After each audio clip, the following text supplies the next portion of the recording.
Hello guys, andito ako sa elementary kung saan ko nakapulot yung cellphone para makita sana yung bata. Kaso yun nga, nakuha niya na yung cellphone kasama daw yung nanay. Nag-aaral pala siya sa Cantinio National High School.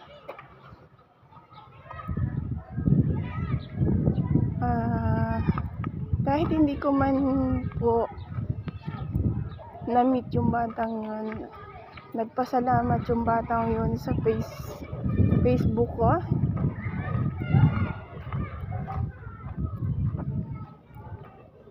Habang naglalakad, napakasarap sa pakiramdam na may maibalik kang cellphone ng isang estudyante. Alam mo kung kailangan niya sa pag-aaral din niya yung cellphone na yun, sure ako. Kasi may pamangkin din ako na high school din.